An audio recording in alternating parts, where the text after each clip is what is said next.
Glória a Deus. Antes de entrar na palavra, eu quero dar uma bem-vinda a essa jovem que acompanha a irmã Edna. É bem-vinda entre nós, que diremos: seja bem-vinda em nome de Jesus. Amém? É um prazer receber você aqui. Glória a Deus.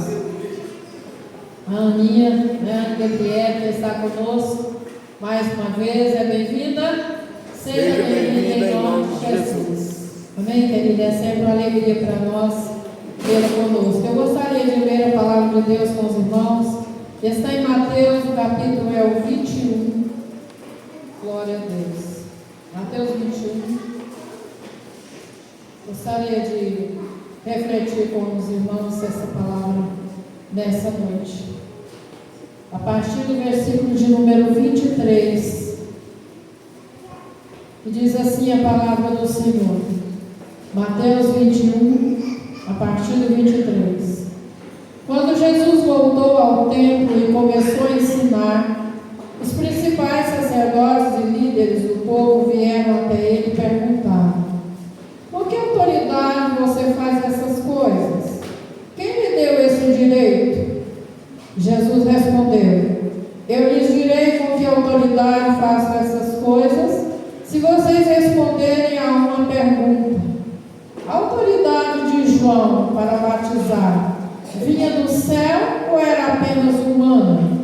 E eles discutiram a questão entre si. Se dissermos que vinha do céu, ele perguntará: por que não cremos em João? Mas se dissermos que era apenas humana, seremos atacados pela multidão, pois todos pensam que João era profeta. Por fim responderam a Jesus: não sabemos. E Jesus replicou: então eu também não direi com que autoridade faço essas coisas. O que acham disso? Um homem tinha 2 filhos. Disse ao mais velho: filho, vá trabalhar no vinhedo hoje. E o filho respondeu: não vou. Mas depois mudou de ideia e foi. Então o pai disse ao outro filho: vá você. E ele respondeu: sim, Senhor, eu vou. Mas não foi. Qual dos 2 obedeceu ao pai? Eles responderam: o primeiro. Então Jesus explicou: eu lhes digo a verdade, cobradores de impostos e prostitutas entrarão no reino de Deus antes de vocês. Pois João veio e mostrou o caminho da justiça, mas vocês não creram nele, enquanto os cobradores de impostos e prostitutas creram. E mesmo depois de verem isso, vocês se recusaram a mudar de ideia e creram nele. Amém. Aleluia. Glória a Deus. Podemos assentar, queridos. Que Deus abençoe essa palavra aos nossos corações nessa noite. Estava buscando do Senhor uma palavra para essa noite, e a palavra que me veio ao coração é a parábola dos 2 filhos. Resolvi ler um trecho anterior para a gente ficar mais, ter uma compreensão maior do texto. Esse acontecimento se deu, irmãos, depois de 2 coisas, aliás, 3 coisas importantes. 2 de domínio público, né? E a outra mais para os apóstolos. A Bíblia nos fala que, já no começo do capítulo 21, que Jesus entrou, a Bíblia chama de a entrada triunfal de Jesus, né? Acredito que a entrada triunfal de Jesus ainda acontecerá. Aquela foi só uma amostra grátis, né? Aleluia. Para cumprir uma promessa registrada, uma profecia registrada na palavra do Senhor, que afirmava que o rei viria montado em uma jumentinho, filho de jumento. A Bíblia ainda completa assim, né? E Jesus entra na cidade de Jerusalém pelas portas, montado em um jumentinho, e diz a palavra de Deus que a multidão seguia Jesus pegando dos mantos, né, e colocando no caminho para que ele entrasse, pisando nos mantos. As pessoas se colocavam diante dele, se prostrando. Aqui diz que pegavam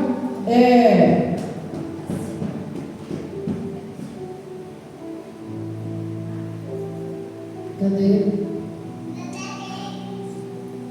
Aleluia. Aí eles cortavam ramos das árvores e iam colocando na frente para que fosse pisoteado pelo jumentinho, e as pessoas gritavam: Hosana, filho de Davi, bendito é o que vem em nome do Senhor, Hosana no mais alto céu. E quando Jesus entrou em Jerusalém, toda a cidade estava em grande alvoroço e perguntavam: quem é ele? E a multidão respondia: é Jesus, o profeta de Nazaré da Galileia. Glória a Jesus. E outro acontecimento foi a purificação do templo. A Bíblia diz que Jesus, entrando no templo e vendo ali os cambistas, os vendedores, as pessoas que estavam ali trocando e vendendo animais para o sacrifício, e Jesus virou então as gaiolas dos pombos e soltou os animais presos, né? Ele arrancou ali o cinto e saiu virando as mesas dos cambistas, e isso trouxe uma revolta muito grande para os sacerdotes, os líderes do templo. E ainda quando ele voltava vindo para Jerusalém, a Bíblia disse que ele estava encontrando ali uma figueira à beira do caminho, e vendo que ela estava cheia só de folhas, a Bíblia diz que ele amaldiçoou aquela figueira, dizendo: nunca mais ninguém coma fruto de ti. E aquela figueira secou imediatamente. Quando eles passavam novamente por ali, não estava mais lá, estava seca, né? Então isso aí foi mais íntimo, né? Mas os dois primeiros acontecimentos levaram os sacerdotes, os líderes, a questionar a autoridade de Jesus. Ele havia curado no templo coxos e cegos. E eles vendo Jesus fazendo aquelas coisas, que está aqui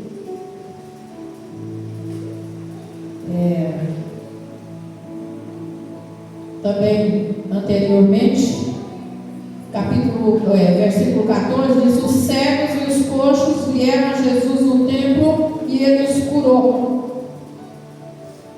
E as crianças ali gritavam: Hosana, filho de Davi, e eles ficaram indignados com isso, estavam revoltados na situação.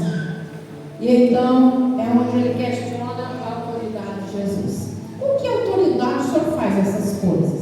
Essas curas, né? Entrar no templo e agir daquela maneira, ser aclamado na entrada da cidade por uma multidão. E Jesus disse: se vocês me responderem, então eu vou falar com que autoridade eu faço essas coisas. Mas responde uma pergunta: o batismo de João, ele era do céu ou era uma coisa humana? E eles então disseram: se nós falarmos que era do céu, ele vai perguntar: então por que vocês não deram crédito? Se nós falarmos que era meramente humana, então nós podemos ser apedrejados pela multidão, porque a multidão creu em João, no batismo de João. Quando ele apareceu no deserto pregando, a Bíblia diz que multidões foram para lá. E os escribas e fariseus foram também, só que eles não foram batizados, eles não creram no batismo de João.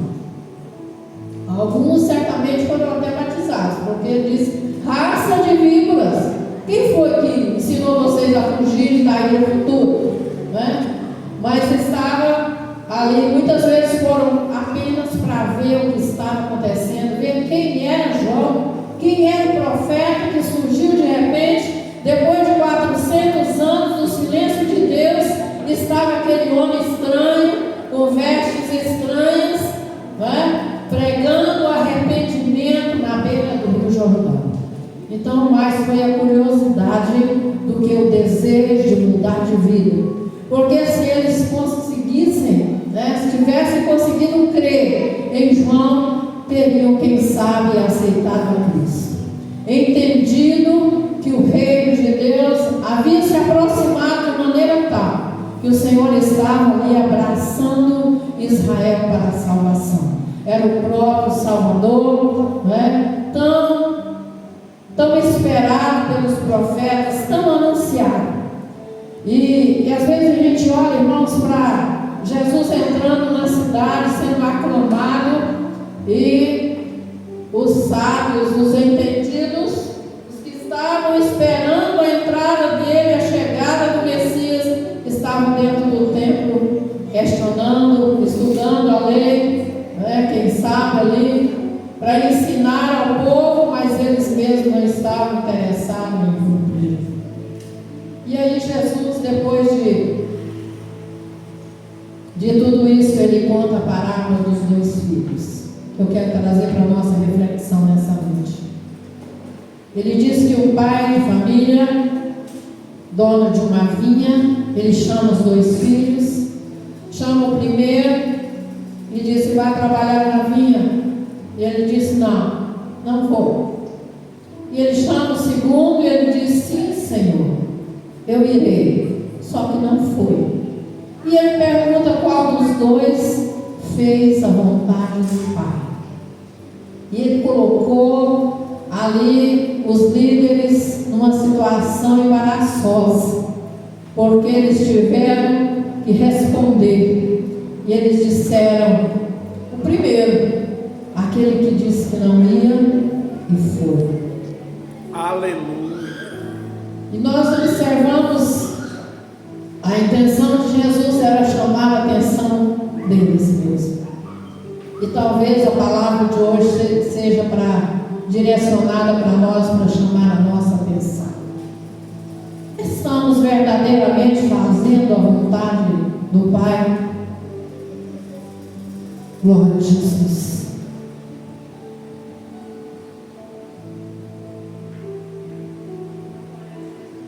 Glória a Jesus. Estamos verdadeiramente fazendo a vontade do Pai? Aqui mostra 2 tipos de crente, né, irmãos? Na casa de Deus. Aquele que às vezes não tem vontade de fazer, não está disposto a fazer, vem empurrado pelo Espírito Santo, vem impulsionado só pela graça de Deus. E às vezes aqueles mais espontâneos, né? Mais dedicados, e muitas vezes não é essa pronta habilidade, inventando uma palavra nova aqui, que nos torna justificados diante de Deus, mas é o esforço daquele que vem arrastado para procurar fazer a vontade de Deus. Irmã Rosimeire citou aqui a indisposição para estar aqui, devido ao cansaço. Eu sei que não só ela, mas muitos dos irmãos, porque Caldas Novas não é um lugar fácil para servir a Deus. Quem trabalha, né, na cidade, nas redes hoteleiras, ou para servir os turistas no tempo da temporada, né, conhecido por nós aqui. Então tem que trabalhar muito, irmãos, porque é o tempo que se pode, quem sabe, conseguir um pouco mais, com tanto esforço, não é? Porque o restante do tempo não é tão fácil assim. Para quem tem suas empresas, seu trabalho, e a disponibilidade para fazer a obra de Deus, ela torna impossibilitada. Liguei para algumas pessoas hoje e disseram: hoje estaremos na igreja, em nome de Jesus, mas não tiveram oportunidade ou força para estarem aqui. E assim a gente entende que não é fácil. Mas você que veio hoje, você tem parado para pensar no seu chamado, na sua escolha por Deus para fazer algo para o Senhor? Você tem colocado o seu coração em fazer aquilo que você anda fazendo para o Senhor? Deus tem se agradado da minha obra, da sua obra? Porque a palavra do Senhor, eu fico às vezes meditando, quando Paulo escreve a Timóteo, ele diz: tome cuidado, para que ensinando a verdade da palavra de Deus, você não seja achado em falta, ensinando a verdade e não vivendo a verdade. Porque não adianta, irmãos, a aparência de crente,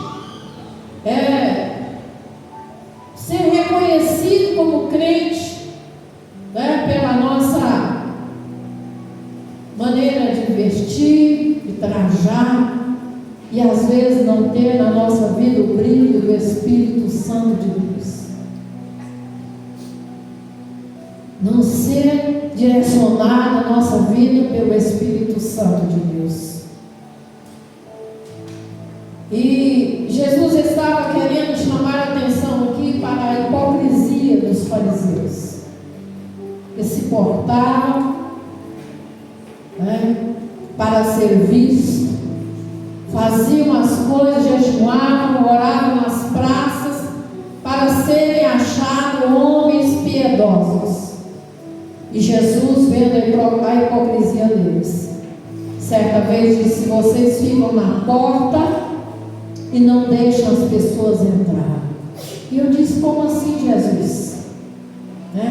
Logo que eu me converti, comecei a me preocupar com as parábolas de Jesus, e não tinha muitas vezes oportunidade de aprender no templo, e eu aprendia com ele. E fiquei preocupado com a nossa vida sendo vista pelas pessoas que querem, que desejam entrar para a casa de Deus, fazer parte da família. Hoje já estamos vivendo um tempo da apostasia, um tempo de tanta aflição e vergonha no meio do povo de Deus, tantos escândalos acontecendo, quantas lideranças deixando a desejar, obras grandiosas sendo mal vista, mal falada, mal compreendida, e torna isso dificuldade para aqueles que desejavam entrar, fazer parte da casa do povo de Deus. Tem misericórdia, papai. Então, no tempo de Jesus eram os fariseus, os escribas, os sacerdotes, que ensinavam, que colocavam peso, o jugo sobre o povo de Deus, mas eles mesmos não faziam nada para tornar mais fácil a vida daquele que desejava servir ao Senhor. Jesus disse: vocês andam quilômetros para fazer um prosélito, e quando vocês conquistam essas pessoas para se tornarem judeus, vocês estão fazendo deles merecedor do inferno 2 vezes, porque não davam testemunho, traziam para viver uma vida de aparência, de formalidades, mas o coração continuava longe de Deus. Ao sermos chamados para fazer a obra do Senhor, que nós venhamos esforçar para que essa obra seja agradável ao Senhor. Aleluia. Tiago, no capítulo 1, versículo 25, ele fala que bem-aventurado é o que faz a obra e não aquele que ouve e fica por isso mesmo. Tiago, capítulo 1, coloca lá para nós, Jonas, por favor. Tiago 1, 25. Louvado seja Deus. Se contudo observarem atentamente a lei perfeita que os liberta, perseverarem nela e a puserem em prática, sem esquecer o que ouviram, então serão felizes no que fizerem. Nós não podemos esquecer daquilo que nós ouvimos e praticar a palavra do Senhor. Lucas, no capítulo 6, do versículo 48 e 49, Jesus fala daquele que ouve a palavra e pratica. Ele é comparado com um homem que constrói a sua casa na rocha, sobre alicerce firme. Enquanto aquele que ouve a palavra e faz de esquecido e não a pratica, Jesus compara essa pessoa como aquele pai de família que constrói a sua casa sem alicerce, na areia. A mesma chuva, a mesma temporal que veio sobre a casa do homem que construiu sobre a rocha, é o mesmo temporal que cai na casa daquele que construiu na areia. A diferença é que aquele edificado sobre a rocha, a casa permanece de pé. E ele está falando da nossa casa espiritual. A sua casa espiritual tem sido alicerçada sobre Jesus, que é o nosso alicerce, sobre o Evangelho de Cristo.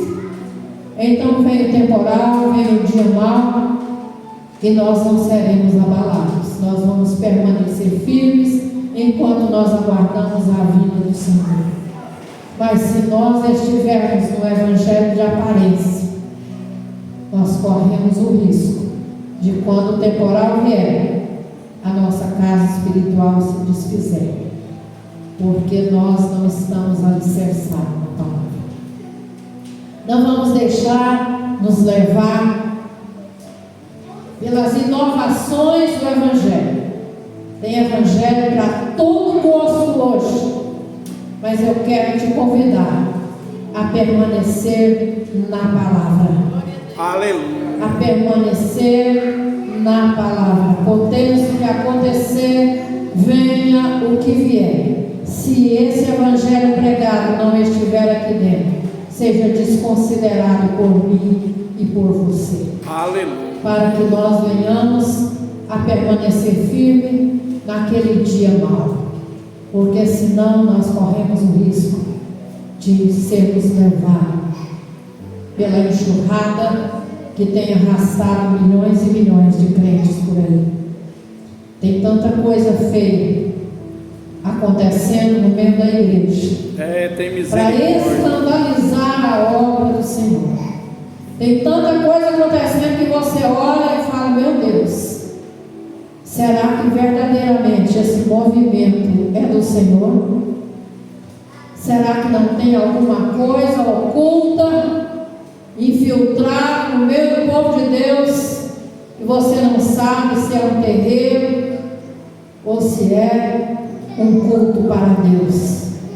E eu quero dizer para você, o nosso culto, a nossa adoração é para Ele. Aleluia. O centro é Ele. Glória a Todo Deus. movimento que acontecer dentro da casa de Deus, ele precisa estar apontando para Ele, porque é Ele que tem que ser exaltado, glorificado, como nós cantamos aí, aqui ainda há pouco. A Ele seja a glória, a honra e o louvor, hoje e para sempre.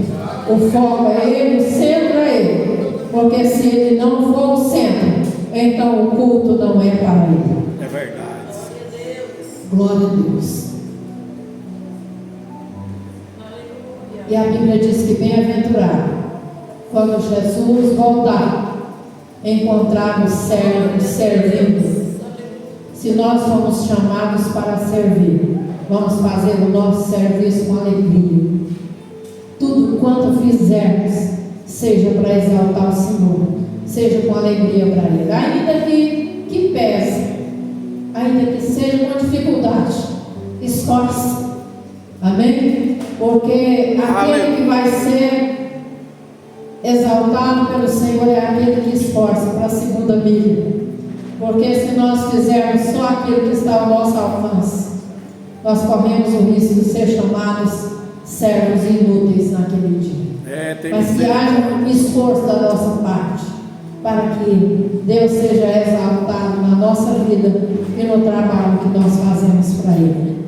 Amém? Glória a Jesus. Que Deus nos abençoe. Eu gostaria de orar com a igreja. Aleluia, Jesus.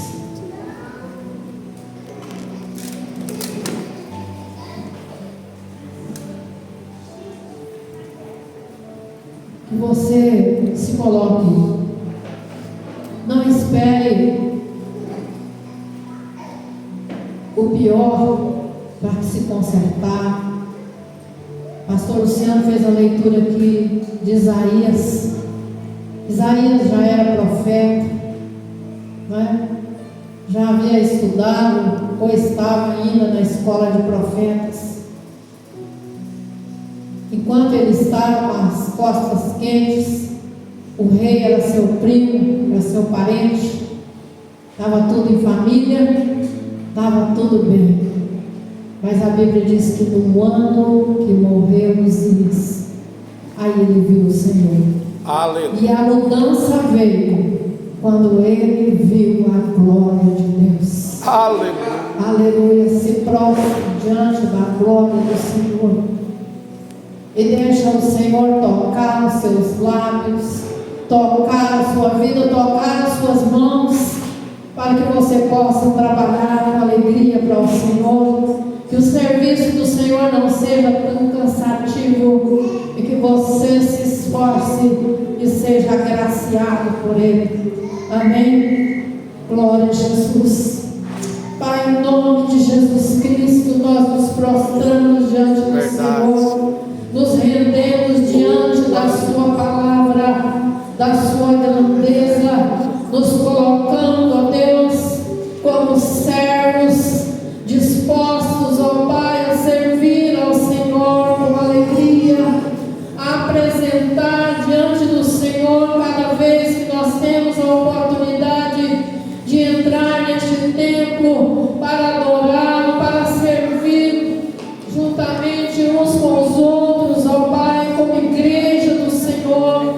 Que haja disposição na adoração, que haja prazer, Senhor, nos servir, que nós possamos estar dispostos a servir um ao outro, e que a vontade soberana do Senhor nós possamos estar dispostos a aceitar sobre a nossa vida. A palavra do Senhor falou de dois filhos que estavam na mesma casa. Um não tinha disposição, mas foi fazer a vontade do Pai. O outro até chamou o Pai de Senhor, mas não foi obedecer a palavra do Senhor. E esse trecho fala de obediência à palavra do Senhor. Que nós estejamos dispostos a obedecer a palavra, ainda, ó Deus amado, que não seja prazeroso para nós aquilo que o Senhor nos manda fazer, mas aquilo que vier às nossas mãos, que nós possamos fazer com alegria, porque, ó Deus amado, o Senhor há de recompensar o servo que serve ao Senhor com o coração e com a alma, porque o Senhor está procurando os adoradores fiéis, e que os olhos do Senhor nos encontrem, não só aqui, ó Deus, na casa do Senhor, mas no nosso lar, no trabalho, no lazer, onde nós estivermos. Aleluia. Sejamos servos dispostos dispostos a servir ao Senhor. É verdade. Em nome de Jesus. Em nome de Jesus. Nós clamamos que nós venhamos, ó Deus, a despertar o nosso coração para prestarmos ao Senhor um trabalho em obediência e em amor, em nome do Senhor Jesus. Aleluia. Aleluia. Pai, nós queremos agora despedir a tua igreja, que o Senhor que os trouxe em segurança é o mesmo Deus que os levará de volta aos seus lares. O Senhor que garantiu uma semana de trabalho vitorioso é o Deus que abrirá portas e abençoará a obra das mãos dos teus filhos, abençoando, ó Deus, de maneira especial os dizimistas e ofertantes da casa do Senhor, e aqueles, ó Deus, que não puderam ofertar e dizimar ao Senhor, que o Senhor esteja abençoando-os também, para que eles venham cooperar com a obra do Senhor neste lugar. Em nome do Senhor Jesus te louvamos. Aleluia. Aleluia. Que o grande amor de Deus, nosso Pai, a graça de nosso Senhor e Salvador Jesus